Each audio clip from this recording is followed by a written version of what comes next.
Good evening, Malaysia, and good morning, USA. Welcome to the Gratitude Talk Show. And today we have we are privileged to have the legend of MDRT in Malaysia, Mr. ManMohan, with us today. To all our friends outside, say hi to Mr. ManMohan, wave to him, send him some love, right? Mr. Mohan, you want to introduce yourself? Yeah, of course, I am ManMohan, 28 years member of MDRT. I'm going to share here on Ren En show. Ren En, thank you for inviting me for a gratitude show. And I'm going to share my 35 years experience in 1 hour. And I'm excited, and that's really interesting. Thank you for inviting me again. I hope all of you can hear him properly. He's wearing a mic on him. All right. So if you can hear him, give me a thumbs up and see you can hear him properly. All right. Okay. So we have quite a lot of people actually watching today. Pretty much you can see from the live session here quite a lot. So you can see from here as well, people who is watching, all right? So say hi to Jeremy, Brandon, people who is here, right? So let me just do an introduction of the topic today, right? So today our topic is about building a new generation of MDRT within. Within means in your own agency, within, all right? So the cornerstone of building an MDRT agency, a strong agency, is always culture, right? Yeah. Culture that produce many productive individuals within the agency. So MDRT as the golden standard has always been a golden standard for personal production, and also an agency with MDRT culture almost guarantee a crop of highly productive agents. So today we have the privilege to have one of the MDRT Great Man here, Mr. ManMohan, with us, and who is also a well-known MDRT leader in the world. So Mr. Mohan has amazing MDRT culture in his agency. He has 9 active MDRT members, 1 caught at the table in 2022. 9 MDRT members in 1 agency. And he has produced more than 40 agencies throughout his career. And Mr. ManMohan also has, has an amazing attitude towards the MDRT culture. So here is it. We have Mr. Mohan here. So everybody knows the drill, right? For those who join us, if you're new and you do not know what we do, how we do it is this. There will be a set of questions that I will ask him as an interviewer, and I will also share on my point of view on those questions. Then for 45 minutes to an hour. Then for the next half an hour, you will ask questions and we will pick up those questions so that we can answer those questions for you. All right? That would be nice. Yeah. So Ricky asked just now, hi Ren En, Mr. ManMohan, is Rick joining us today? I'm so sorry, Rick is attending an annual dinner right now for his company, so he won't be joining us today. Okay? So if you want to say hi to Rick, so say hi to Rick, he'll be watching later on, all right? Okay, say hi to Rick. But next month, when we are in America for the Boston annual meeting, we will do a live session in the Boston annual meeting, all right? We'll do a live session with Rick at the Boston annual meeting, all right? So if I could ask all your favor, right, Mr. Mohan, could you ask them to share with their friends and their colleagues, Sorry, I didn't get you. Yeah. Ask them to share this session, okay. This video, and this Facebook link to everybody. Yes, guys, I think we must thank Ren En for doing such a wonderful job. It's all voluntary. You've got nothing to lose but more to gain. So share as much with your friends, with your colleagues, and make sure you're here once a month for the show because it's free. And you are listening to the top of the table member, and you're listening to some of the invited guests. You've got nothing to lose but everything to gain. So yes, please introduce the show to your friends. Okay, right. So you have okay. So guys, now say hi to your wife. Laila is there. Oh, my wife is there. Hi, darling. Hayati is there. Say hi to Hayati. Oh, Yati also there. Hi, Yati. Yeah. A lot of them are there. Your boss Maha is there also. Oh, Mohan also there. Hi, Hello, Maha. guys. Hi. So these are all the good friends. Get to see all of you here. This is a show that we run every month to actually basically give back to the MDRT community, right? That's right. There's nothing to gain for us. Yes. Besides influencing young people and young practitioner how to actually move forward in our business and do better. Yeah, because someone helped us before, so it's now payback time. We just move forward, all right? True. A lot Pass of it people, forward, yeah. a lot of people have helped us along the way throughout our career. You Yes, know, that's right. And now is the time that we're actually paying back. Paying back, yeah. To tell you guys a short story, you know, when I was traveling to Spain, I think with you, in 2009 or something, in 2010, right. 2011, traveling back from Spain, I think this story you heard me saying it before many times. I went to the toilet and I saw Mr. Mohan at the toilet. All right, and then we had a conversation. Yes. For 4 hours at the same spot. That's right. At the back of the plane for 4 hours at the same spot, and he was telling me why you should go to the annual meeting. At 2007, I qualified the first time, I didn't go. Qualified the second time, I didn't go. Then in 2011, I think it's 2011 when we had this conversation, I went for my first annual meeting in 2012, after 4 years qualifying. So you needed a push from me to Yeah. make you go to MDRT, and the rest is history, right? Correct. Yeah. And the first time when I attended the annual meeting, it is an amazing experience. I brought the whole family. I brought 6 of us, my 2 kids, me and my wife and my parents to Anaheim at that time, the first MDRT meeting. I have to say thank you, boss. Oh, you're most welcome. I'm glad you went. I'm glad you took my advice. And he is also the guy, the man that convinced me to join the MCC as well, right? And subsequently asked me to be the country chair. Yeah, and today you are the region chair. You know, it's an honor. It's really beautiful. And all because of MDRT. Yes, all because of MDRT. I can tell you guys, you know, who I am today and who he is today is all because of the MDRT culture, the sharing culture that we learn from people. And until today, I was still listening to today I just listened to a video clip of 5 minutes of Mehdi Fakanabe in 1975. That's right. And it still works. Yes. Those advice still works from a legend, you know, Mehdi, MDRT legend. So guys, if you like what we do, please share it with your friends, especially this session. If you are building a MDRT culture within your agency and you want your young assistant unit manager or your young agent or your senior agent who wants to build an MDRT culture within the agency, please share with them and learn from us today. Learn from the master today, right? I'm trying to learn, you know, from the master today. I'm learning from you too. And then, right, the other way. I've been long enough in the business. I'm learning from younger guys like you. So it's a good mix. Yeah. So if you guys want to learn the best how to build MDRT within your agency, please share with your people, share with those that are closest to you. Ask your leaders, ask your agents, and ask them to actually watch this show and actually learn something, all right? So today is all about agency building. Yes. Today is all about agency building, all right? Yes. So let's start. Let me ask the first question, boss. So tell me, Mr. Mohan, what is a MDRT culture? Oh, that's a great, excellent question. And then MDRT culture is all about excellence. You know, you want to excel in this business. You want to do good. See, like what has happened to us from MDRT, because we came into contact with MDRT and we went and attended the meetings, we followed up on their trainings, and we actually learned what MDRT is all about. And it brings you to a level which you never dreamed you could do. You know, and for me, it's straightforward. If you want to be doing business as a financial planner, specializing in life insurance, or even just being financial planner, it is good that you come to the highest point that is of excellence. And MDRT is that point we're talking about. Yeah. So what you're saying that the culture of MDRT is basically a culture of excellence. Yeah. Yeah. Yeah. You work hard to achieve that. And once you are there, because the MDRT culture of excellence is not just work. It is the whole person concept. It's a balanced life. Yeah. You really realize what it's all about if you follow the MDRT way of doing business. Yeah. So what I understand from MDRT culture after joining the MDRT, the whole thing for the last 10 years, I think, from 2012, I think for me, the MDRT culture is about sharing excellence.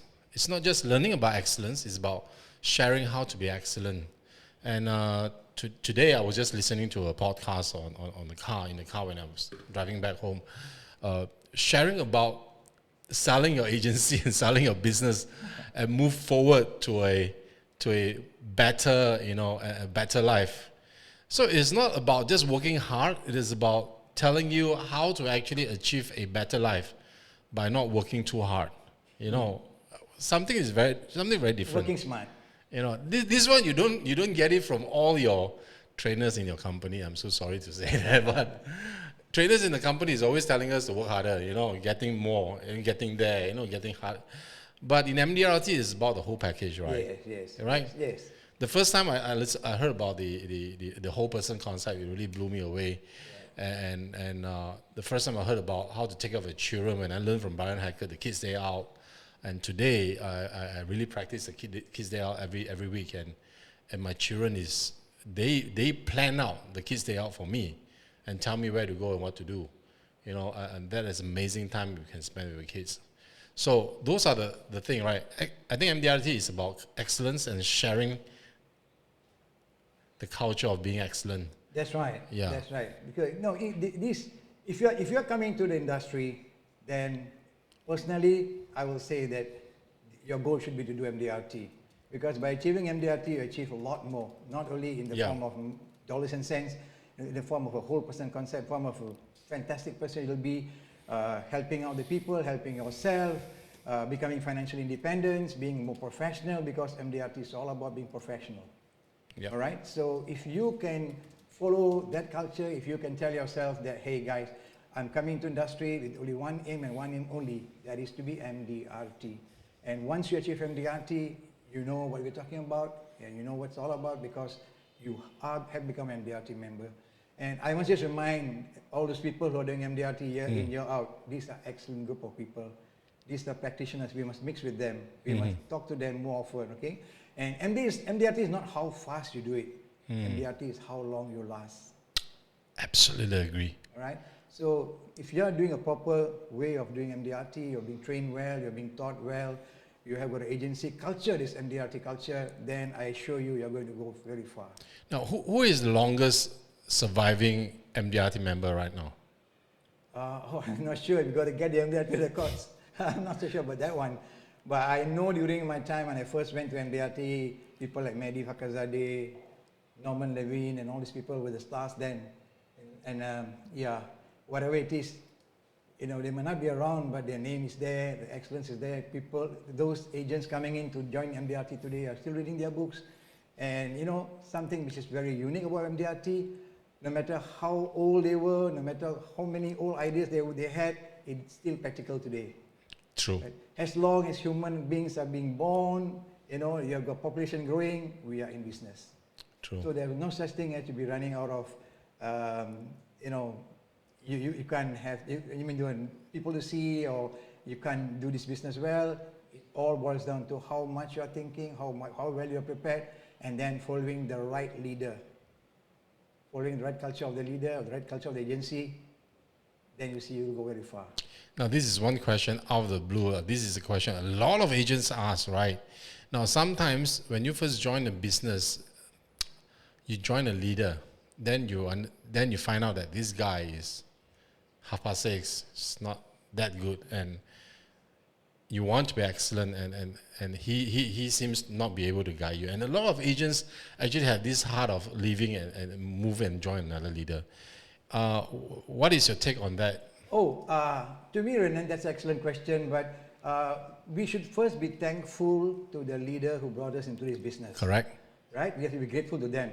If that leader is not up to your expectation, then there's a lot of other ways to go higher by yourself. You can look at, there's MDRT now, MDRT MCC doing an excellent job in Malaysia, MDRT itself doing fantastic. We have got MDRT mentorship, even for leaders, we have got leadership courses. So it's all what you want, and who do you want to mix with? Remember, you are the sum total of the 5 people you always mix with. So if you spend your time with the 5 top producers, 5 MDRTs, you notice something? My mentees, I had mentees from Indonesia, mentees from Singapore, I had mentees from India, I had mentees from Malaysia who not directly with me. right? If they follow and they have been following me, they are where they are today because they were good followers. I didn't ask them to surrender, come move away from the agencies or what, because I said no. As MDRT member, we share, we teach you how to do it. If you are a good follower, then you're going to achieve your MDRT. So let me show you. Let me show the people out there a photo. Let me show you a photo. This is Mr. Mohan's agency at the annual meeting recently. That's right. Sorry, not annual meeting. Sorry. No, at awards the night. Awards night, and you can see all ladies. Oh my God, all the beautiful ladies from ManMohan. I'm a ladies' Right. man. Yeah, ladies man. And this is another picture. Let me just put this away. This is another picture. Now, of all your ladies MDRT, including your wife, right? Including your wife at the site, and all your ladies. But there's that's my daughter. and there's and your daughter. That's right. And your daughter is MDRT for 2 years. That's right. So can I just ask you? There is one girl who is not from an agency. Oh, the one in the blue. The one in the blue, right? MT, yes. Yeah. So why I want to highlight this is this. The girl actually is not from an agency. No. She came from another agency. That's so right. happened that she asked you to mentor her. Yes. You said yes. That's right. And today she's an MDRT Yes. member. 3 years into the business, she had some personal challenges. Father was fighting cancer and all the stuff, but Yeah. and after that, father passed away. Then she's focused more, and today she's MDRT for the first time. This year she's going for second year, and my mentee. So it works. If you don't have to switch agency to be an MDRT member. So don't listen to all these people who keep telling you to switch agency. That doesn't... No, I've got mentees from Yeah. Malaysia, mentees from other countries. We do, MDRT mentoring is simply awesome, right? Yes. So if you really follow the MDRT culture, you follow your leader or follow your mentors, choose a good mentor, somebody who has done MDRT before, right? It's always good to have an MDRT mentor than an established leader, because a leader will of course guide you to his vision or whatever you want to do, but if you want to learn the trade, you must take it from people, practitioners, people who are actually doing it, and then follow. Okay? If you have nothing better to do, just shut up and follow. That's all. The idea here is follow. Just do it. That's it. And Laila said we have MDRT mentoring program. So just stick with the agency. You don't have to forgo your this, and then move on to another company and do all these things. And then at the end, you find that it's about the same everywhere, right? So if you want to be MDRT, very simple. Just follow through, join MDRT Malaysia's program, the mentoring program. If you need a mentor, you can actually put your name up at the MDRT.org, and then the MDRT organization will send you a mentor to actually help you out in your career advancement, all right? So just stick with it, and you can learn from somebody else. Yes, right? attend the MDRT annual meeting, the MDRT Malaysia Day meeting. That's an excellent place to get to work with mentors, and excellent place to share with everybody. And there are many people who attended the MDRT Day, Malaysia MDRT Day, and have done well because they found the mentees there. They found the mentors there. All right. So I just ask you all again, please share this video out to as many people as possible and ask them to join us. If you have questions, please send us those questions. I've picked up a few from Laila and some other guys. If you pick it up, we will answer it. We will try to answer everything within 1.5 hours and get it through, all right? So the second question for you, sir. Yeah. So the second question is this. From a rookie to MDRT, what is the process you teach your agent to go through, and how long does it take to actually nurture an MDRT member? Oh, that's another excellent question. You got a lot of good questions today. I try. Being the top of the table guy. You see, what happens is here, when I have interviews for people who want to join my agency, things are put clearly up front. They have been told what to expect, and what's my expectation of them, and what's their expectation of me. These questions are asked during the interview. You see, when you walk into my office, you see the MDRT words are there, and that actually creates curiosity, like what is this MDRT all about? So during the 1.5 hours of interview, 1.5 to 2 hours, a lot of things are said. And I explain to them what their ultimate goal will be, why are they coming there for, what is their expectation, and then I tell them what my expectation is. And I will tell them what insurance is all about, what financial planning is all about, and what they're supposed to do. All right? And in return for doing all this, what is literally guaranteed for them. You see, I have no worry or fear of guaranteeing anybody the kind of income they need to have, because if they are going to follow me right to the core, they are going to earn more than what they expect themselves to earn. They are going to be excellent in this career. As I said, MDRT is a culture of excellence. So if they are going to be following me, so I've got 2 rules in my agency, very simple. Rule number 1, the boss is always right. Okay. Rule number 2 is if the boss is wrong, see rule number 1. Okay. Now this I'm referring to agency culture, insurance education. I'm talking about doing insurance, practicing insurance sales. Yeah. You know, I don't like to use the word sales, educating the public about insurance. Yeah. Right? So, because forget about the world, let's talk about Malaysia alone. You know, hardly 50% of some kind of insurance. Yeah. So, market's potential is huge. All these years, policies were bought for the sake of buying and sold for the sake of selling. If our financial advisors, our insurance advisors can actually go down to the ground, teach people what insurance is all about, or what financial planning is all about, they will see the acceptance levels going higher. No product pushing, no forced sale. You know, that's not the kind of things that we teach our agents. So in my case, I will let the people know what I expect of them and what will be the ultimate target for them to hit MDRT. Some hit in a year, some hit in 2 years, some take longer. But nevertheless, if they are following you as the way I've asked them to follow, then the guarantee is given that you will hit your MDRT latest by the 3rd year. So the timeline that you are putting on for your guys, for people you mentor, is actually 3 years. It's 3 years because depending on the age group again, you know, sometimes these people come, they've got no inkling of what insurance is all about, what this industry is all about. So it takes a bit longer for them to come in and start practicing what they're supposed to be practicing. And again, of course, each individual has its own issues and own challenges. So as a leader, I look into all these things. It's not just pushing for sales, and that's not my culture, that's not my agency culture, and that I don't practice at all. For me, I believe that my financial planners, my financial advisors, they must be trained well. And I believe in this mantra that if I have 8 hours to chop a tree, I'll spend 6 hours sharpening my axe. All right. So on the process part, right, what kind of, can you go in details on what kind of process do you prepare your agents to be MDRT? I mean, clients, just to give an example, client targeting, habit. What are the things what are the 2 methods that you think in your process that actually makes your 8, 9 agents, 10 agents MDRT? You see, it is important that the agency leader does his job. You see, during the interview, now, when I talk to my prospective agents, I got to know what kind of background they have. Where are they coming from? Where are they going? You know, what kind of exposure they have this far. So I cannot I'm not going to impose my goal on them. I'm going to work with them together, see where they lack, see what is lacking, see where they need to go, and then guide them to that path. So all this while, Ren En, I've always gone with a particular agent, a particular financial planner who joined me. I have full interview with them. I had to get to know them better, you know, that what kind of background they come from, their family, their culture, their understanding of the product, you know. From there, I will know what to do with this particular guy. Now, I heard over just now having coffee with you, right? When we were having coffee, you say that you do spend a lot of time having coffee, tea with the agents that you have. And something particularly hits me. He say you need to listen to them because a lot of times they are not being listened to. Tell us about that. You see, Ren En, the companies, there's a difference between managers and leaders. See, the company sets the goals, they have got their KPIs to hit, so they have to manage the expectation of their production that they need to do for the year. It is the leader's job to guide and mold the agents.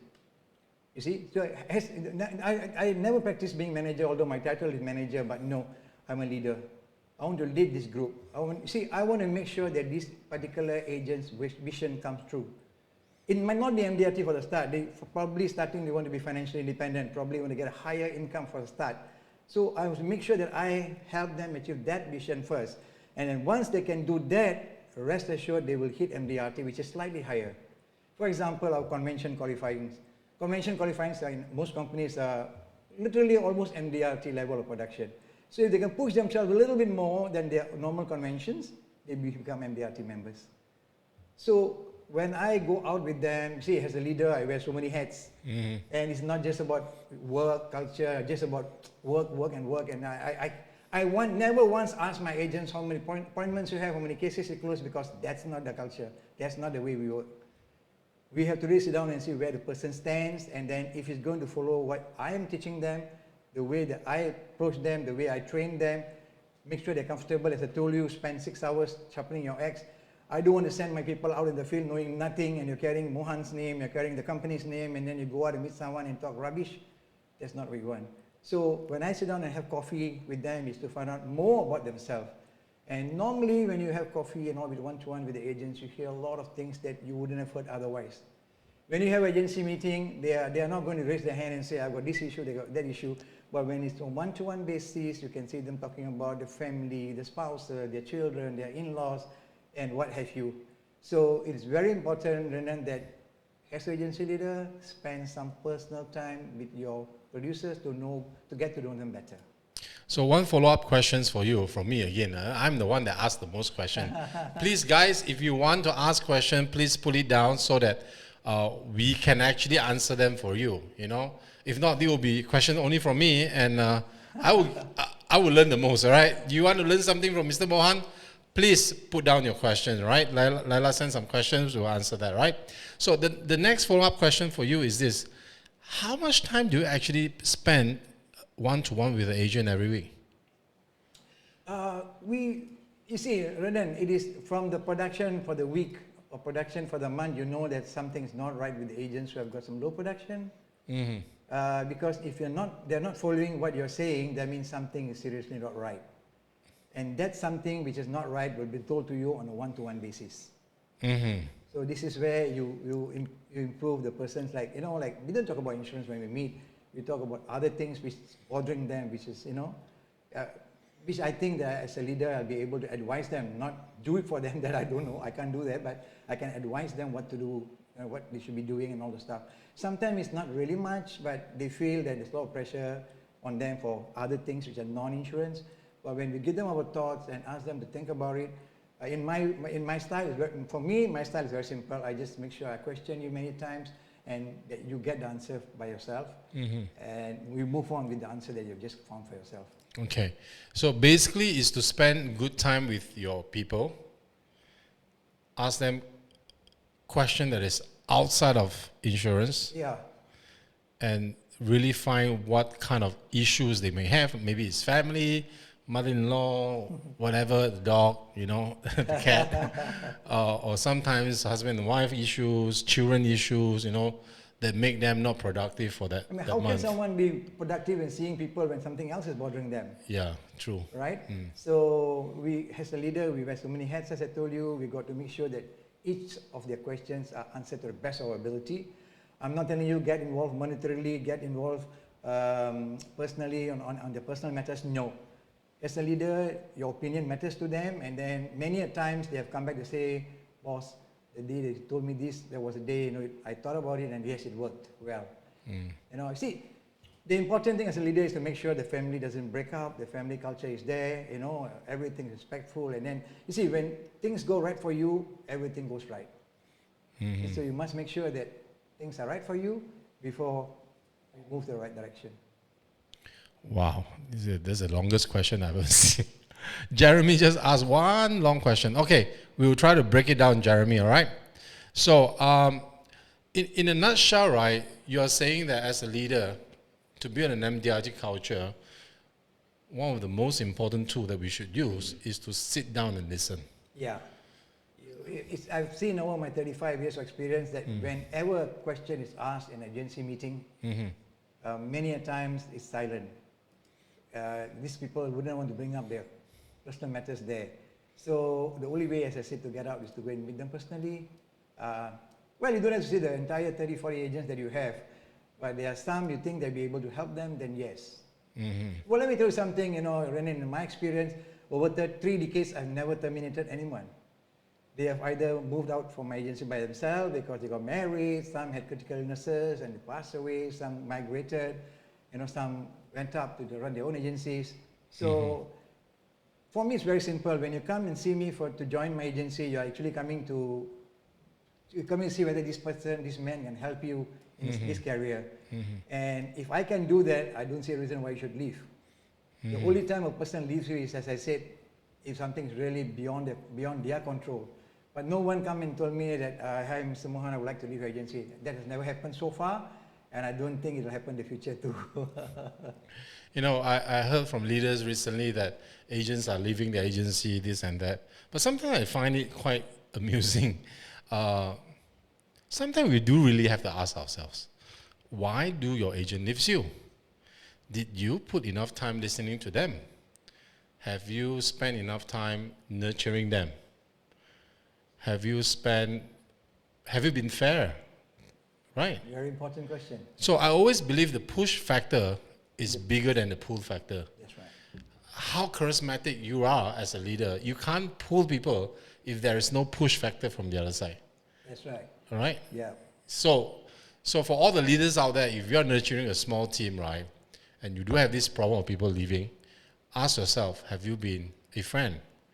Have you been a true mentor? Or have you been just a manager who is trying to reap every juice out of every agent? Yeah, Right. I agree with you, Ren En. A leader needs to look into himself to find out what's going on if someone starts leaving your agency for other agencies or other companies. And you can't stop that. That's going to happen, you know. So for me, this is my personal opinion. If somebody is not happy with you, it's because of reasons best known to themselves, and if they need to go, then that be it. No point crying over spilled milk because someone is not willing to work for you. Why drag on, right? But again, as you said, I agree with you. Why should someone leave you if everything's going nice? Yeah. Right? Yeah. And sometimes leaders get involved in personal matters of others, and that, of course, is disaster. That is that is a time bomb. Yes. Should we touch that? No. No. No. Yeah, you know what? Let me just say this one thing. You know, when I first qualified as a UM, my first day collecting my agency code, I still remember that DOA who gave out my agency code said something. Never mess with your profit center. Okay? Mess is a nice word, but the actual word, I don't want to tell you, go and imagine yourself. Yeah. The actual is never mess with your profit center. In his words is, please do not get involved personally with all your agents. You know, just make sure the relationship is professional, the relationship is friendly. Agree? I agree. Totally agree. Yeah. I agree. You know, in the agency culture, sometimes these things, a little bit here and there, you have some misunderstanding, or you have some kind of assumptions and presumptions and all the stuff, you know. So it doesn't matter. We are all there to help each other grow. And if that can be done, the agent can see what... Sorry about that. It's Wrong all right. button. Wrong button. Sorry. No problem. Continue. No, I just say that, you know, it is very simple in agency management. Someone comes to join you because someone wants to make themselves better, someone wants to grow in this business, someone wants to actually set up their own financial independence, and they're coming there with a lot of hopes, hoping that you, the person, the leader join, will be able to guide them and help them. And that's our job as a leader. So lead them, guide them. They should not be leaving you. Yeah. So a bit of an experience of myself on this question that leads to this, right? To be frank, I have not really been a effective agency leader because I've always been chasing that title, top of the table. I'm so sorry, but I have to admit that. So, but this year, beginning of this year, I decided, I told you the story, right? Yes. You know, to cut the, Yes. I have this paradigm shift. I have this light coming from heaven that tells me, you are more than that. You know, you should do more greater things than that. And I decided to do agency. The agency tripled in 3 months. But I saw a lot of changes in myself, especially in mentoring. Last week, I took a whole week off, not off to holiday, but off from my sales and all that, to call each agent out for coffee and tea. Each one of them. One by one, I call them out. And they will tell me the most funny things, you know, that happens to them. Some of the older ones will say, boss, you took your medicine already. How come I'm having coffee with you? Wow. It's not that we don't drink Right, with them of course, I or it's just that normally we do it in a group, but when you call them out individually with their wife or with their husband, Okay. they feel the connection. They will tell you the funniest thing, the weirdest thing that happens to them in their life, and as a leader, we just sit there and listen. Oh, okay, that's nice. Or that is not very nice. How are we going to help you to overcome that? See, and then just to add on to your sales experience, well, let me tell you something about myself. I've been a live and qualifying member for 27 years. This is my 28th. I'm almost done with my MDRT. Now, what is the reason that at this age and all these years I'm still doing my MDRT? One simple reason. I want to be current. I don't want my agents or my financial planners to say that during your era, during your time, it was easier to sell. No, that's not the case. So being a practitioner myself, I know what the market is outside there. So when I come back and share with them what I'm doing and that this is the way things are moving, so agents somehow or other have faith in you. I'm not telling the leaders who don't sell do not know this, but for a matter of fact, practitioners know better that what's happening out in the field and what they should do and what they shouldn't do. So every new product I try first. Every new things that comes out in the company I use first. And and then I see how I can modify it, how I can do the presentation, what is the step to do, how to teach the agents what to do. That's it. Because I don't believe in product pushing, and I don't like my agents to do product pushing. I want them to do total financial planning. I want to make sure that they actually actually advise their clients what they want, give them what they want. When you, like I tell my agents, when you do financial planning for a client, when a client calls you out of the blue, the phone rings and you see that's your client calling, you shouldn't feel like, oh my God, what is it all about? You should be very happy knowing that whichever client of mine calls me, I've given them the life coverage, the income protection, the medical policy, the critical illness policy. This policy is complete. So I have no worry. I can go to bed peacefully, sleep well, because I know anytime my client calls me, his policy is complete. Unless, of course, policy lapse, and that again I blame the agents for not really having proper record of seeing persistency and all the stuff. So this carrier, if the agents are willing to learn from a practitioner, from a good leader, then I assure you they will never leave you. They will be an ongoing thing because they are only seeing their income increase every year. They feel better, they feel comfortable, and when you're doing well, when things are working your way, you never think of quitting. You never think of calling it a day. True. I totally agree with you. Spending time with agents is crucial, especially one-on-one time. It's just like spending time with your kids, right? It's exactly the same, right? And they are your children in your career, so we should take care of them. I give you before we move on to the next question. Today I spent a day at the roadshow, at my agency at the roadshow. So the guys is still there. They are still doing it until 10 o'clock. So on Monday, they told me, boss, you talk very good, but you never do your work at roadshow. They say, turun padang, boss. So I went, say, okay, Friday I take the challenge. I went down. I did 3 pitching, means 3 presentations. Okay. And I closed one case. And then they say, oh, you still had it. You still have it. They say the boss still have the skill to actually I agree, Ren En. It's not teaching the agent what to do. It's showing them what to do it. That's important. Showing them what to do it. As an agency leader, you must spend time with them in the training. Trainings are important. You must spend time with them if they call you out for field work. Joint field work is equally important. Yeah. Why would the agent ever leave you? Why would the financial planner ever leave you if everything you're doing for them is working for them? Yeah. You show. I believe in showing. I've got, something, in my particular agency, I've been running a Tuesday morning meeting since 1989. The only time we do not have a meeting is either because of public holiday or I'm traveling. Other than that, meeting is compulsory. My guys know it. And in that meeting, we have a lot of trainings, a lot of tools, and a lot of everything, because no point sending the army out if they do not know how to handle the various guns and the various ammunitions and all the stuff. They'll get themselves killed. Yep. Right? So train them, teach them, guide them, and then you see the results will be there. But I want to remind the agents, look, whenever you come for the training, you pick up everything, the next thing you must do is go and actually implement it and actually use it. If you don't use it, you will forget it, and then you will find you become demotivated. If there's anything that you need to know, talk to your agency leader. The agency leaders are well trained, they are all good, they have been promoted, they have gone through the mill, talk to them. If you think that you need more to talk to a leader who has got more experience, then there are MDRT mentors, there's MDRT, MCCs there. Yep. I think our culture is so fantastic in the insurance industry.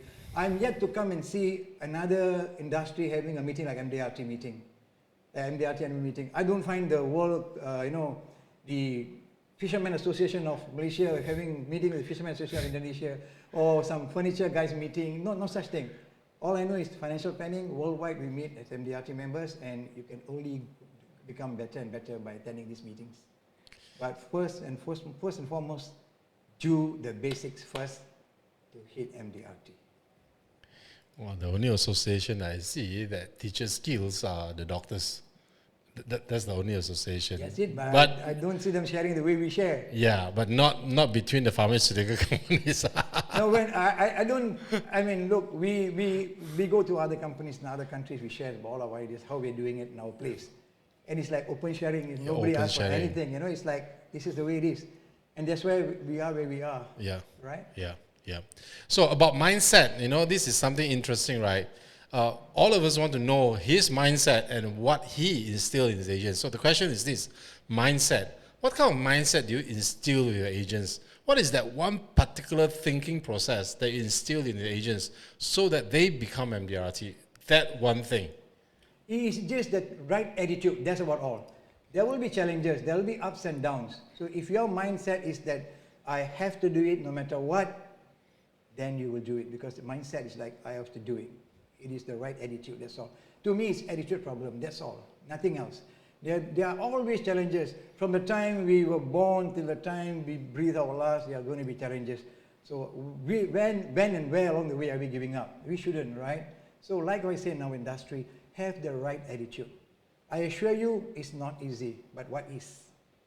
You want to lose weight, you're going to do so many things to lose weight, it's not easy. You want to gain weight, you cannot be eating all food, because you might gain weight, but you have other illnesses. You have to be practical about what needs to be eaten, what needs not to be eaten. Anything, there's a price to pay. No pain, no gain. All right? So pay the price, and the only way to pay the price is to get the right mindset, the right attitude. That's it. Nobody in this world has got no problem. Everybody has got all kinds of challenges, all kinds of issues. Well, there's no problem. Forgive me, there's challenges. So if there are challenges that you can change, then what's your problem? If there are challenges you can't change, then what's your problem? Right? If you can change it, change it. If you can't change it, that's it. Continue doing what you're supposed to do with the right attitude.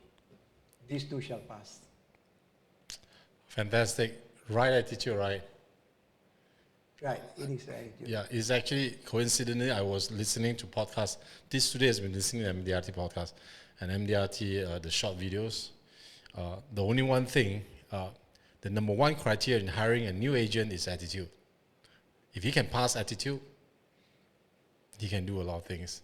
And most agents fail because of their attitude. Yes. Right? So there is this long question. Sure. It's a statement actually. We'll read it later, but I will show it later on. But I think this one needs to be addressed. Now, the next question is, how do you influence your agents? Now, before I go to the next question, please get your questions in. We have 6 questions. I think we can more than happy to do that, more than 10. Sure. So please get your question in. You have one question about training, about motivation, about handling agents, moving them to MDRT, about recruitment. Ask us. So I could give my little bit. I'm trying to build my agency now. I could share a little bit of how I do my things. Mr. Mohan has 30 years of sharing of how to build agency and build strong agency. When I first joined the business, right, 1999, I saw you on stage. You were not the top yet. Oh, really? You were number 2, I think. Okay. But the next day you were top. Okay. But the next day you were top, But you know the interesting thing, Ren En, I've never aimed for number 1 position. It came by itself. I've done from the old AIA to the new AIA. I've gone for 10 Presidents Club. I've without actually aiming for it, I just continued doing what I'm supposed to do, and that brought me to where I went. Yeah. So the next question I would like to ask you now: how do you influence your agents to go for excellence? Basically what I was asking is, in what way did you influence them to want to be MDRT? There's a lot of agents who doesn't want to be MDRT. They just want to stay in a comfort zone. You know, boss, it's okay. I'm a convention qualifier. I'm happy to go Phuket. I'm happy to go, say, Japan, not Europe. You know, I don't want to do the higher part. How do you influence your people? But that's okay, Ren En, because that's their level of excellence. If you're looking at the MDRT level of excellence, there's 2-3 times more than what you are qualifying as a convention qualifier. You know, so all depend on individual. As long as they're happy with what they're doing, that's fine. But if they can achieve MDRT, they see a different type of excellence. And what type of excellence is that? Oh, I cannot tell you. You need to qualify for MDRT, go to the annual meeting, mix the colleagues from all over the world, mix your fellow MDRT members all over the world, then you know what level of excellence we're talking about. All right, because what happened to me when I went to the MDRT meeting, it changed my world. The world has become smaller. I've got work friends all over the world, and it's so nice to know that no matter which country I go to, I know someone of MDRT members. It's made the world so small, it become a family, and you really feel the level of excellence is there, you know, while doing MDRT. You see? So for me, I will not disturb the guys who are doing convention and treating that as their excellence. Yes, congratulations, but you want a different kind of out of this world kind of excellence, do your MDRT consistently. Not do 1 year and then you go out of, you know, no more, I don't see you anymore. Out of steam. Out of steam, yes. Yeah. You don't even influence them? No, there's no influence. I'm just pressing the question. You see, Ren En, if I can take you from a level from point A to point B and you're happy with that, that's the level of excellence already. Okay. You see, my work as agency leader is to guide them to achieve their vision. What is their vision? Some of them do, you know, all kind of dreams. They have got these charts, you know, where they want to achieve, they want to go trips and they want to do, you know, buy houses, buy cars. And what you can do, help them to achieve that, then it's it. But to cut the long story short, bottom line is money is everything until you have it. I like that. Money is everything until you have it, right? So level of excellence, MDRT, and we should push them. And not just push them, let them discover themselves, you know. And I quite agree with you. Everybody blossom at a different time. I did not become MDRT the first year I turned full time. It took me 3 years. I'm a slow blossom. I blossom slowly, but once you're there, you continue to do it. Some people took 8 years. Tony Gordon took 8 years. Yeah. On the 7th year, he nearly lost his license because he's not productive. On the 8th year, he did MDRT. He went and attended MDRT meeting on the 9th year. And on that year, he became TOT. And there was a history of 40 years of qualification as top of the table members. And that was amazing. So, but you didn't ask me what was my first MDRT like. Yeah, what was your first MDRT like? Laila was the first Bumi MDRT in Malaysia, right? Yes. We all know that. When she went, those days MDRT used to have spouse MDRT, meaning you can qualify as a spouse qualifier. So when I went with her to New Orleans for my first spouse qualifier MDRT, it was just mind-blowing. It was just fantastic. You were a spouse of MDRT? I was spouse qualifier first time. You were the spouse? I was a spouse. Laila was the first qualifier. So Laila was the dato and you were the datin? Yes. And Laila has done MDRT for 31 years now. I'm only 28, so she's 3 years ahead of me. And when I followed her for that meeting, it was mind-blowing. It changed the entire perception of what MDRT is all about, and no turning back. Here I am. I'm doing MDRT every year, building more MDRT every year. And as I said, my advice to those MDRT agents, if you have qualified for MDRT, please attend the MDRT meeting even once. Attend the MDRT meeting, then you know what we are discussing about, what we are talking about. So would you like to say thank you to your wife? Of course, I'm all very grateful to her. I'm very thankful to her for forcing me to say, come, let's go and see. So let's go. Because I was in the agency management then, you see, way back in 1987, I took up agency management. I got promoted after 1 year, and then I was like building agency. She qualified for MDRT. She came back and told me, you must come for the next one. Next one was spouse MDRT. They don't have it these days. Those days they have it. So I enjoyed it. It was really fantastic. My turning point. They should do it, right? If your spouse is in the business, they should allow the spouse. Anyway, that was, hopefully he will call the shots in a few years' time. All right. So the next question is this: now in reality, what is the dropout rate of new agent? How do you overcome the feeling of disappointment when the agent just dropped out? What is the dropout rate of your agency? Literally zero. No, people drop out because either they got married or they had critical illnesses or they migrated. I'm talking about agents who just come and do nothing. Of course, then I don't call it a dropout. I mean, why do you in the first place come inside? But some people who just come in, they got some disasters, like some family medical issues, or themselves medically out, or spouses. Then they just move out. That's a different story. That's very minor. I think less than 1%. But any agent who come and join you, they came and join you for one purpose and one purpose only. That is, hey, help me reach my potential. Help me, take me to the peak. And as agency leaders, that's our job to help them reach their peak. If you can do that, they will never leave you. They will never compare themselves with anybody. They'll never leave you because you have showed them the path to achieve excellence, and they have started achieving excellence, so they don't. Yeah. There's a lot of advertisement from Laila. That is amazing.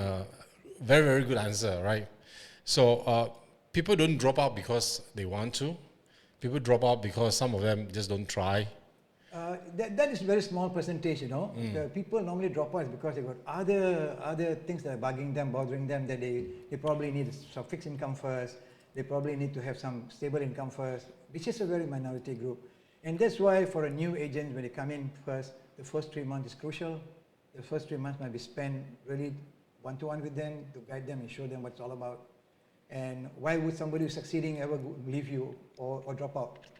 Due to unforeseen circumstances, that's unavoidable, but otherwise, no. Yeah. Right, so keep all the questions coming in. We still have about 45, we have half an hour to go, sir. It doesn't matter, no worries. It's just half an hour to go. Thank you for all the love and all the like. If you like him, please send him some love. If you like me, send me some love. And please share this out. If you are building an agency, we try to answer all the questions, right? So now the last question for me, one advice for all the new leaders and aspirant MDRTs. Let's just go with the new leaders first. What is your advice for new leaders, newly promoted leaders?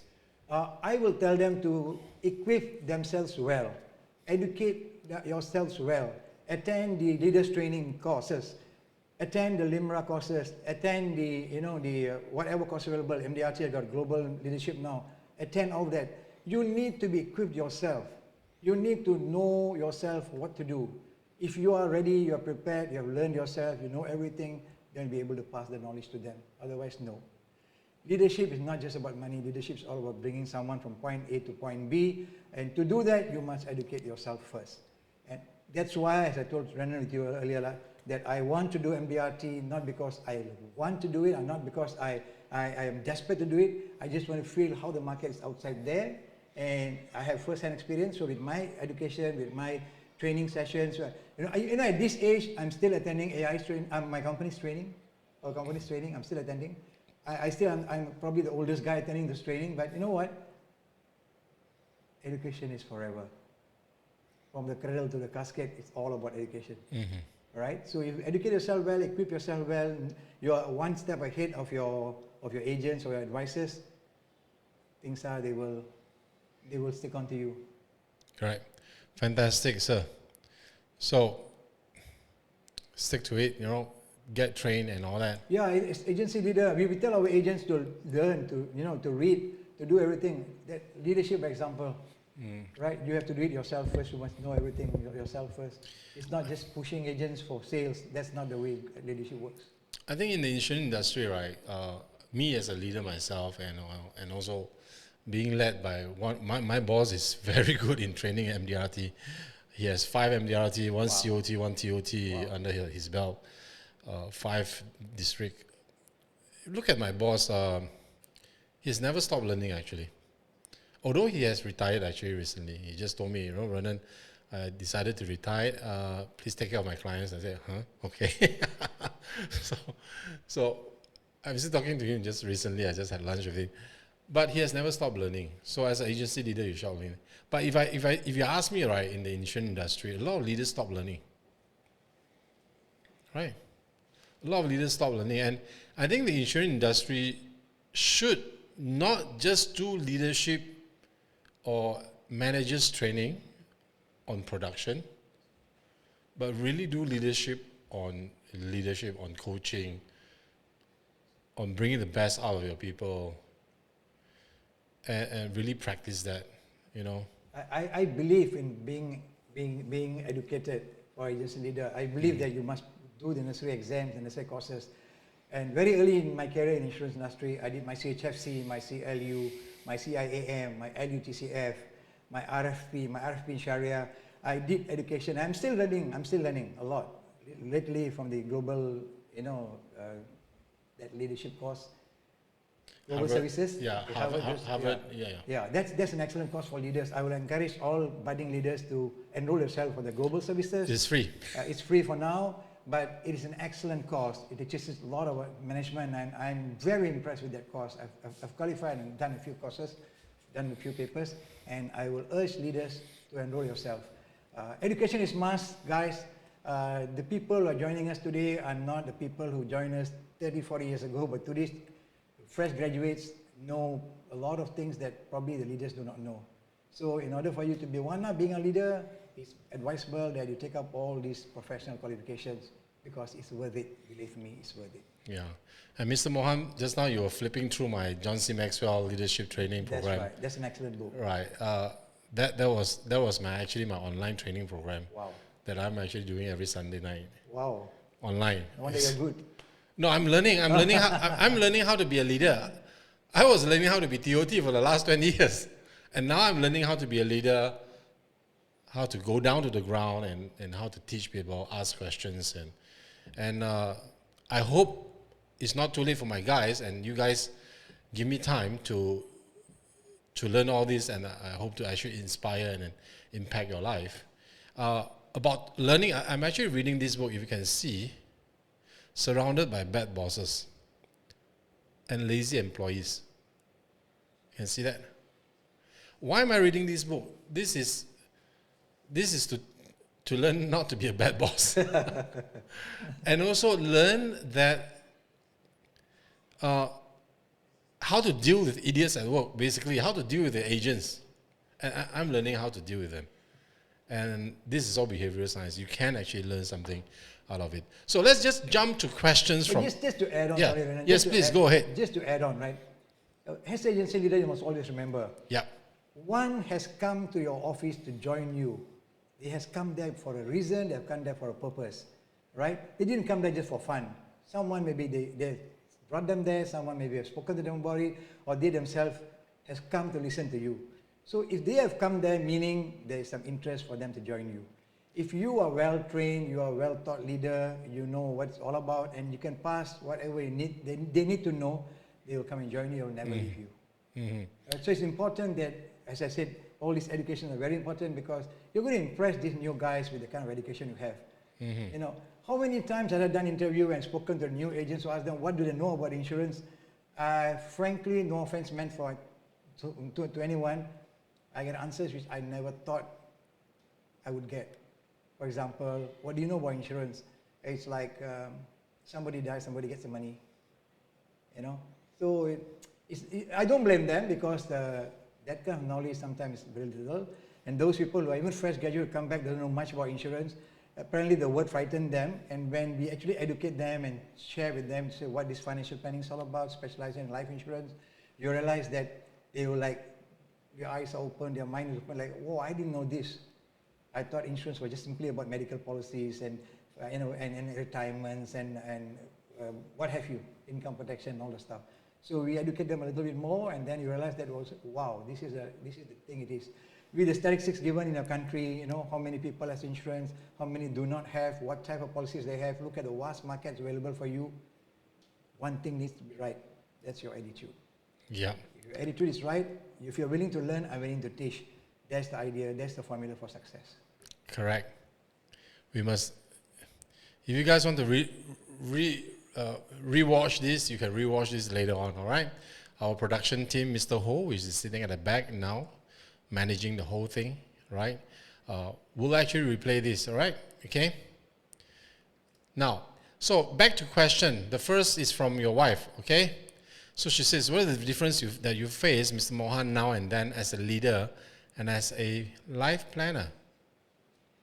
That's a good question. You should ask me at home. Anyway, the life planners today are much more lucky. They are literally, everything's made for them, everything's set for them, unlike our ways those days. We had no cell phones, we had no iPads, we had nothing. So we are the graduates of Hard Knock University. But the agents of today, life agents today, you have iPads, you have iPhones, you have cell phones, you have a lot of things. Those days when we make an appointment in a place, we go and sit down there for hours waiting for the client to come. Because as you know, in our country, we go to the client's place. Rarely a client comes to our office. So we have to go and wait in a certain place, not knowing whether he's coming or not. Today, with the cell phone in your hand, you can call immediately and find out, hey guys, hey mister, hey miss, where are you? Right? It's that easy. So frankly, the rate of failures in the industry today should be very minimal compared to then. And if all you have today is all you have today, with all the latest technology and the ITs and what have you, if you still fail, then you better look into yourself and say, why did you fail? You see, things are getting better. The MDRT numbers in the countries are increasing. In fact, the countries are increasing. In fact, the world are increasing. Only goes to show people are getting more aware of this thing called financial planning. Only goes to show that people are actually, the insurance advisors, the financial advisors are getting more professional. And one good way to test that is to see the MDRT numbers are growing. So if you are not an MDRT member yet, I urge you to go and get yourself the MDRT achievement, because you will belong to the best of the best, the elite, and then the level of excellence will go up. Thank you, sir. So let's go to the second question, right? This one a bit long by Jeremy, right? Yeah, you can answer that. Ooh, that's long. Okay. So what is your advice for those who are doing well and suddenly drop in their performance due to setback they face financially and health-wise? How can we reignite the passion in them to perform better, to reach their goals? Many agents come in, but they do not last in the business. Any extra tips for this scenario as a leader? I'm just going to swoop this down. That's really an excellent question, Jeremy. Thank you so much. This is happening everywhere in the industry. Well, let me tell you what happened. See, the biggest mistake or biggest fumble the agents are doing, or the financial advisors are doing, that once they make money, they divert. Once they make money, they do some other business. Once they make money, they spend the money doing the wrong thing. There was no proper planning for themselves. That caused their decay. That caused, the whole thing to run wild, and then you find yourself short of money, things can become bad because you were not focused. If you are doing financial planning for people, please do financial planning for yourself first. You should know what to do for yourself first, what need to be saved, what need to be spent, what need to be diversified. But one advice I have is that if you are making money from your current career, then stick to it. Just make sure that you get your finances right, get your systems right, get your own personal financial planning right before you explain to somebody else, right? And then you will never leave this business. Now, I just want to add on to that. What he says is very important. The focus is not there. I have a cousin who actually joined the financial industry, and unfortunately, he went and started a pub. I told him not to. He doesn't join me anyway. He joined somebody else. I don't want to mention names. Sure. MDRT, second year didn't happen. Third year didn't happen. And now he starts a pub, saying diverting, saving some costs in entertainment and all that. And I see it as I haven't seen an agent actually does well starting a pub. 6 agents joins him in starting the pub. I wish them all very well. And that is the problem, right? Losing focus and doing something else, starting a high cash flow, high outflow of cash kind of business like a pub, you are digging a problem. And we have seen people who become developers, who become real estate agents, who just dig themselves into grave. See, it's the matter of focus, Ren En. Yes. If you're not focusing, then, because you want to put your fingers in every pie, and that sometimes, most of the time, doesn't work. So in my 35 years of this career, I've seen people who have left the business were doing very well, they left the business and did something else, they failed. Some had the guts to come back and start to carry all over again, and they did excellent. I will not name people, I know both in this country and overseas, foreign countries, where people who came, did well, did something else, failed, came back to insurance, and then did excellent. Okay? So these people who have left, we need to remind them that, hey, what first made you do this business? How well you do it? It's all right, just come back and we can redo it. If you can be successful once, you can be successful all the time. Get your orders right. Get your business right. Get your path right. Get your attitude right. You see, that's how it's going to work. See, some agents don't come back and join you for embarrassment. They feel they are shy, they are failures. That shouldn't be the case. Your success depends on you. So why would you care about what people say? If you can divert and come back and do it again, that's plus point. Yep. Right? So that's very good, focus. Now, the next question, this one I'm not going to show it, but we can read it here. I'm not going to read it out. But I think you have some time to read it. So it is more of a statement, right? Would you like to comment on that? Yeah, see, as I told you earlier in our talk, that if you find that you're not clicking well with your agency leader, don't panic. You just be thankful that he brought you into the business. Can you use your own initiative to talk to more professional agents, MDRT guys who can mentor you? Go way out to become successful, and you can actually show your leader that, hi, I thank you for bringing me in, but this doing my hard work, the price that I paid, I am successful now. That agency leader of yours might turn around and become, he might change. He might then, start thinking that you did correctly. But don't fight with your agency leader. Don't just leave him in anger. I suggest that enough avenue for us to follow another group, another this thing. No, I'm not telling you to leave your agency or leave your company. I'm not telling that. No. I just say that ample knowledge, ample help is available outside there if you are willing to find the right people. All right? Yeah. So do that, guys. You should be able. As I told you, just be thankful the leader brought you in. That's all. So for the guy who actually put in this long, if you are still listening to us, right? If you are still listening to us, reach out to us privately. We would love to sit down with you, have a coffee. Maybe I'll do that, just to help him out. Sure. Do not leave the business. If you are in here already, might as well just continue to do it.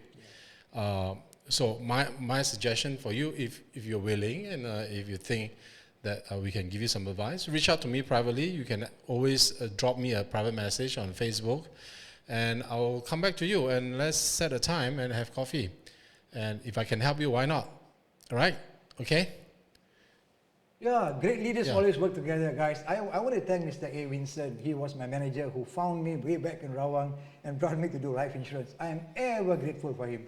And he calls me every now and then to find out certain things about our business or how I'm doing it.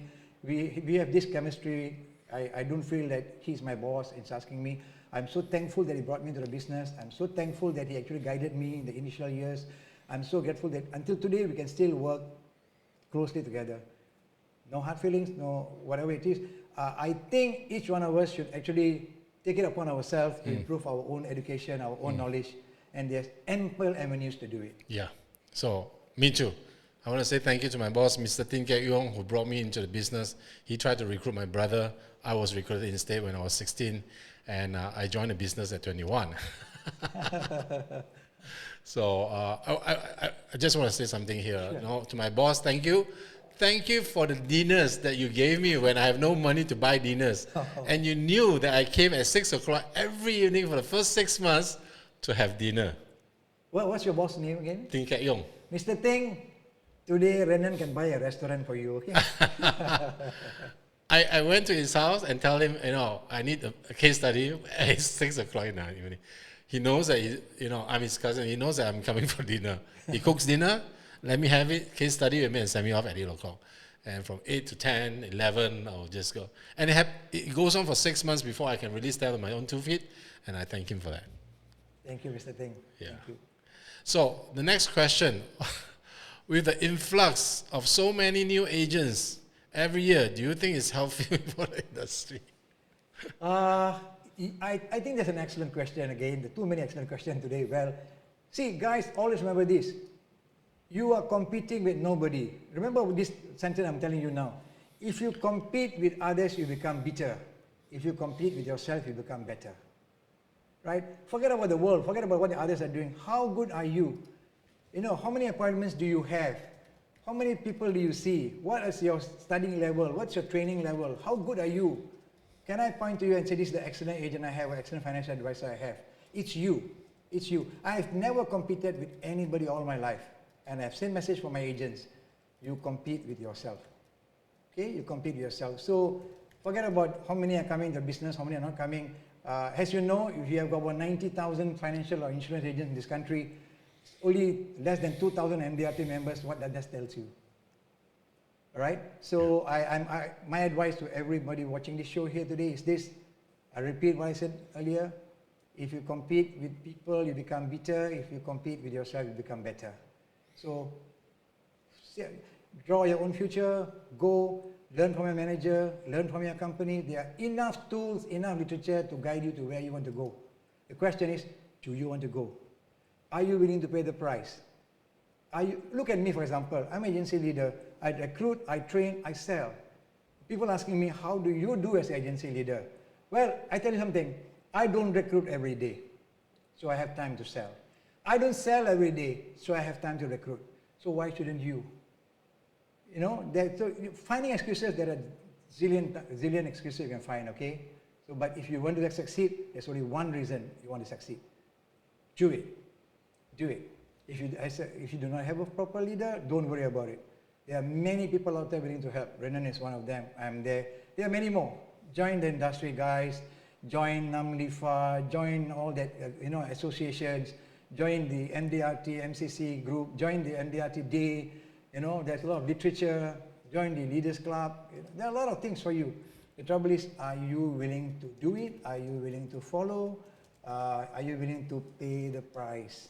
Okay? So now, okay, if you like what we do, can you please like our page, like the page Limited Life, and also like our YouTube channel. My team will actually put up the link in the chat later on. You can just go in it and like it and follow it. All right. So there are some questions. There are some more questions. If you have questions, please come and ask. Sure. You know, we don't mind putting up with this. Okay. Sure. Right. So let me just ask. Okay. So there's some question coming in. Fatima say, always love what you're saying. Thank you. Okay. So now, my next question for you is this. You know, this is out of that. Now, your daughter became MDRT member. Yeah. From what I know, she started off with her own business, right? Coming back from America, coming from overseas, right? And she started her own business and she's doing well. Yeah. On the cosmetic side. Yeah. Nails on wheels. Nails on wheels. Her pedicure, manicure business. Yeah. Yeah. And I've talked to her. She seems to be a very determined person to do it on her own, not with daddy's money. Yep. Right? Yep. What changed her mind? Actually, I pity her for being my daughter. Because there is ample pressure from the mother and the father for her to do well. So she's expected to do well. But that girl is just excellent. I know she's a doer. She can do it. She had done MDRT for 2 years. And God willing, I'm sure she will continue doing it for life membership and beyond. She's passionate about the career. Of course, can you imagine when you're in the office, you see your dad and he asks you about business. You go back home and mom tells you about business. So it can be like pressure both sides. But no, we don't do that at home. When we're at home, we talk about different things. We don't talk about business unless she brings up the question about business. Otherwise, she's a good follower of the father and mother. She has seen us. This girl has traveled in the world more than her age. Okay, she has traveled to almost 40 countries with us. When MDRT AIS convention, MDRT convention, they follow us. So they know what kind of lifestyle we have doing this business. And they don't see a reason why they shouldn't be doing the same kind of having the same kind of lifestyle by doing what we're doing.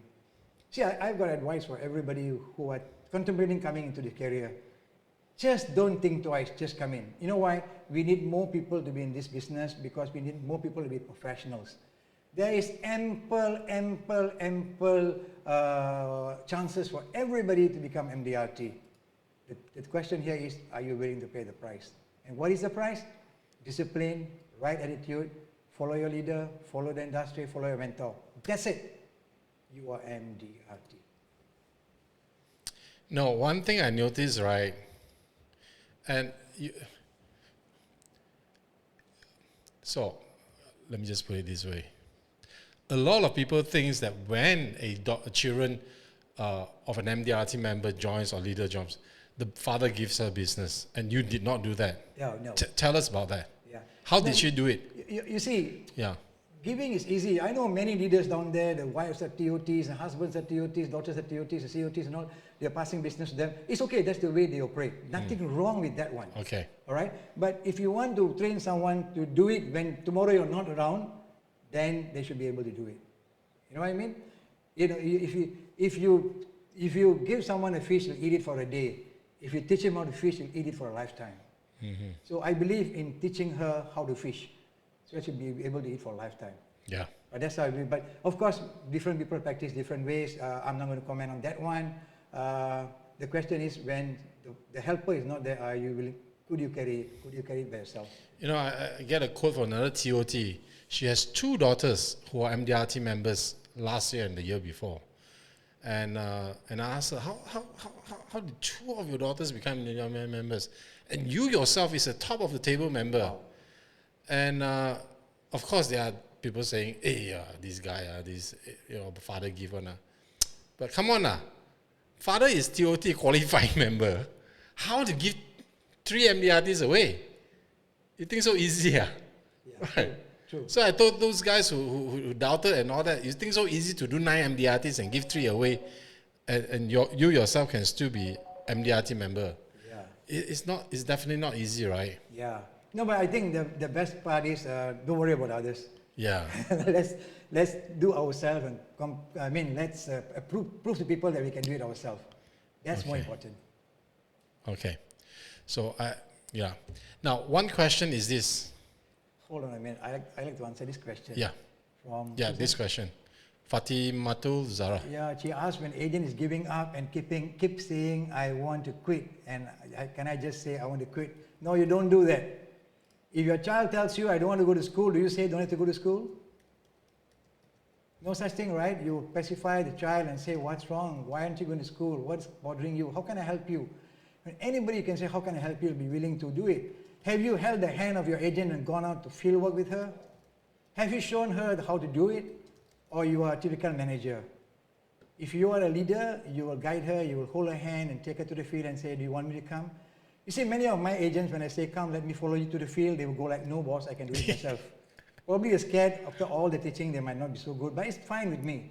So before you tell an agent to, go and quit, I don't care, that's not nice. Remember the day she walked or he walked into your office to ask you that she wants to join this business? There was a reason, right?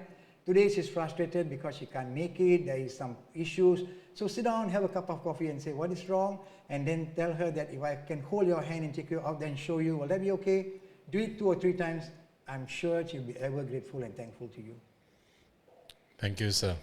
So I've just shared the YouTube channel here.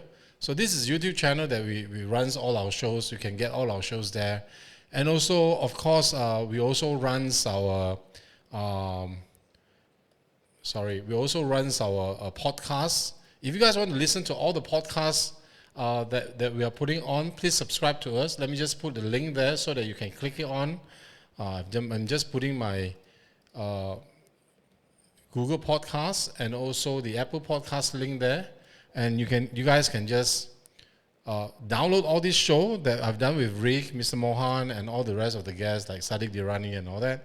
And you guys can learn it over in your car. I've always encouraged you to learn when you're traveling. Now in KL, you're traveling. Every day you're jamming 2-3 hours or 4 hours, right? True. You might as well use that time and learn something. True. So it is the best time to learn, right? Yeah. So let us take the last question from Jeremy. Now, do you see the role as insurance agent diminishing in the future? What is your opinion? Jeremy, you're so wrong. This is a sunrise industry, my friend. As I told you, as long as people are born, that cycle will have to be repeated. you know, from your parents, the baby and growing up and child and then education and then married and then they have you. Then you got married and you have your children, and children will get married, they'll have their children, the children will get married, they have their children. You know what I mean?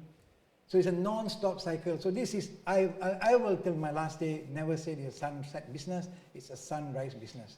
So can you imagine, have you ever thought that the future generation, what are they going to do? They need financial planning. They need to plan for themselves. They need the same kind of protection, the same kind of planning that you did for yourself. Maybe more, maybe better. So if you're in this industry, I will say, don't give up until you've given your best shot and you have no other choice and you're not moving. Otherwise, stick on, guys. This is the best choice you make coming into the industry. Yep, I agree with that. I've always done that in my speech, saying, as long as there's love, there is life insurance. You know, what Lala says is this: we are in a high-tech industry with a high-touch one. That is my quote, right? We are a high-tech industry in a, yeah, that's one of my, yes. Anyway, maybe I stole it from MDRT somewhere. Could be. We all we always steal each other's idea. Yeah. Yes, yes. So, okay, last question. We have only 5 minutes to go. Do you think the current structure of insurance agent is not keeping up to time? Example, you can't change leaders agency when you know they are not good. Let me just put it this way. Can I answer that? Yeah, sure.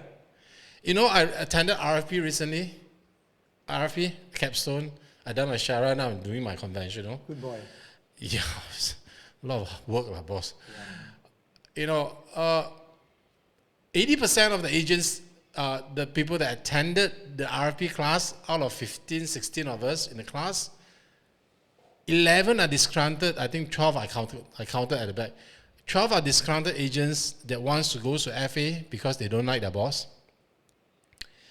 And there are about 4 or 5 academicians who are PhDs, you know, and all these economic guys and all that.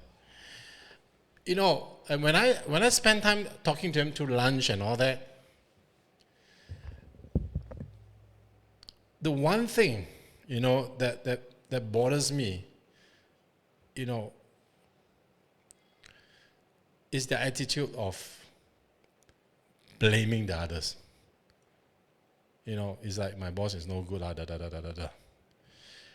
As I want to put it this way, oh, Mr. Wong, yes, of course. Some agency leaders are not keeping. They are not as good as the others. But remember, grasses over the other fence is always greener. Yeah. In the tight agency program, right, in the tight agencies, you can be your own boss as long as you recruit more and you qualify the company's qualifications, right? And you promote to be UM. And then you run your own agency as how you want it, right? But in the FA, it doesn't happen that way. You're forever an employee for people. That's right. If you go to ALC, it's worse. Yeah. You're forever an employee. You will never be all the so-called internal promotion, but you will never be a business owner in the Isle of Bank Negara. Correct me if I'm wrong. Yep. But that's the truth. So for me, for all these guys in the Thai agency, please keep your Thai agency, you know. And if you really want to break out of that culture, recruit your people, and break out and promote to the next level. Yes. You know, I've got a lot of such people calling me that they are not with the right agency, so to speak. Nothing can be held because that is the industry, the way the various insurance companies are operating. So their rules are such that you can't move agency, which is fine with me, perfectly.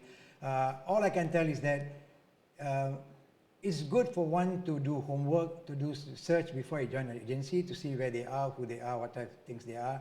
And the trouble is, the mistake that most people make is that they follow their friend to join the agency, and they realize the agency leader is not up to the mark.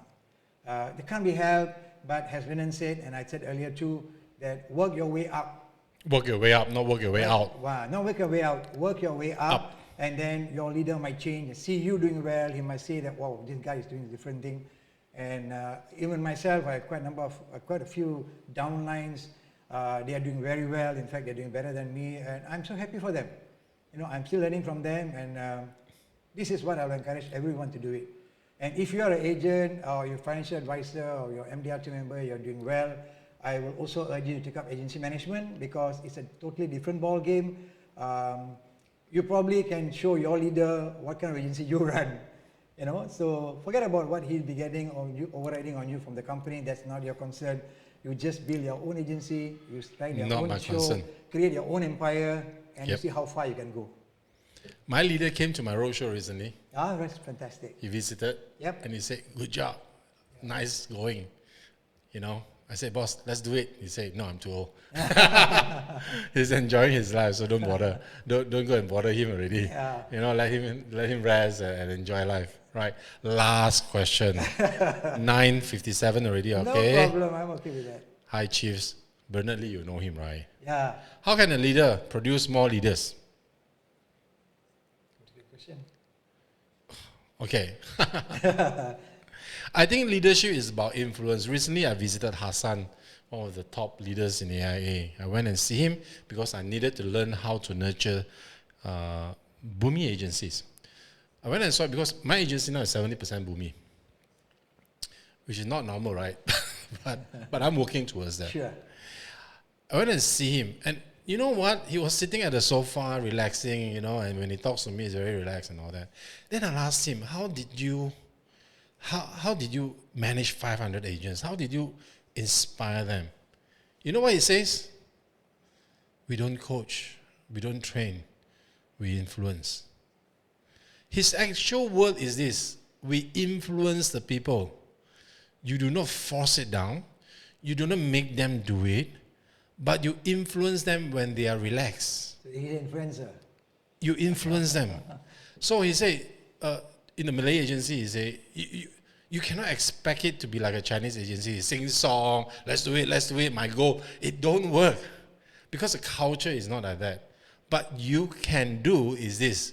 Bring them out, let them get relaxed, santai, have coffee, tea, teh tarik. They say they're very cheap bunch to take care. Cheap to buy food for them. You need to drink, right? Different people have Different culture.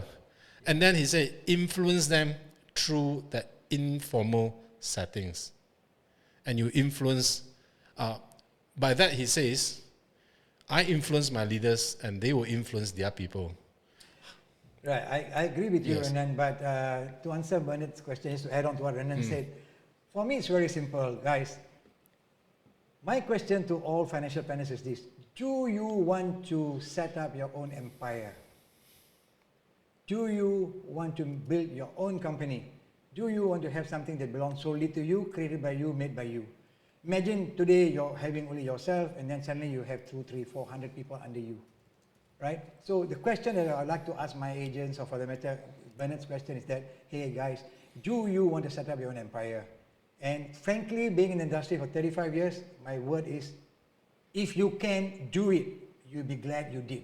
Because agency building and having an agency with a lot of people under you is something different, because it's like you're running an empire. And I'm not talking about monetary alone. The satisfaction is different because you're actually building so many more people to be financially independent, families being financially independent, and we really improve the lifestyle of people, Remember, insurance is not for you to become rich. Insurance is to make sure that when you die, your family doesn't become poor. So there's a lot of things to be taught to the public. If you can get more people to come in and influence, I use your word, influence, then you can build an empire. And you know what? You should if you can. Mm-hmm. So the other thing I just want to say this, let me just share this with you. This is from YouTube. I just share a link, a book that I read, an audio book that I read. It's called, let me just check this out. I've watched so much. This is by John C. Maxwell. Okay, Developing the Leaders Around You. I think you should all listen to this. I'm just going to share the link here. So I'm just going to stop it. I'm just going to share the link here. It's called Developing the Leaders Around You. Guys, please click on that link. It's a YouTube link. It's a book, audio book that I'm learning. So that will answer, if you read that, how to produce more leaders. Listen to that book. It's called Developing the Leaders Around You by John C. Maxwell. I've listened to it 3 times actually throughout. So you should actually listen to that. The other thing I think to answer Bernard's question, right? Leaders can produce more leaders by recruiting upwards. What do you mean recruiting upwards? Recruiting people better than you. Yeah, agree. Recruiting people better than you, right? So thank you so much for your time. All of you that is listening, please share this with other leaders who wants to build more leaders in their career. Thank you, Mr. Mohan, for coming. You're most welcome. Thank you for inviting me. Thank you, Ren En. It is a good pleasure. My MDRT mentor. It's my pleasure also to come over all the know? way here and to share my 35 years experience in an hour. I hope it was beneficial. I hope you picked up some points. And well, if you follow what Ren En and me have just shared, your problem with your leader is over. Your career in the insurance industry takes a new beginning, and I will see you at the top, having your own agency or becoming an MDRT member forever. One last advice to the MDRT members. Again, remember, it's not how fast you become MDRT, it's how long you last. So do it year in, year out. Qualify for MDRT, become MDRT member, attend the MDRT meeting, set up your own agency. That's all this industry has to offer you. You know, it's all fun. So for Fatimatul, where to get the link? I've just shared it in the group chat, live chat. Just click on that YouTube channel that I last shared. That will bring you to developing the leaders around you audible. Play it in your car, enjoy the book. Don't listen it to once, listen it 10 times, let it sink into you, right?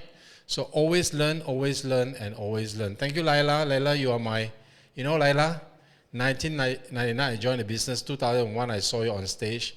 You know what? I saw you on stage, right? I told myself, that's Kuali, right? You know, wow, Kuali, the pretty lady we saw on TV every day. Thank you, Laila, for being an inspiration. It's been always my honor to talk to you and to share ideas with you. Right? Thank you, guys. All right. So, yes, that's it. That's how we end it. And I'm going to end with the video for the annual meeting. Please do attend the annual meeting. You have a chance. In Malaysia, we have 68 going to the annual meeting. And I hope to see all the Malaysian MDRT at the annual meeting. If you see both of us, come and see us. We're going to have the Malaysian pin, right? Yeah. We're going to have the Malaysian pin on. If you see both of us, come and see us, say hi to us, high-five us. If we're near a coffee shop, buy us coffee. Buy us coffee, right? Okay? I'm going to buy a lot of coffee, I think. Yeah, I think so too. I owe a lot of coffee. Yeah. All right, so see you guys. Say bye, say hi, and that's it from us. Bye. Good night.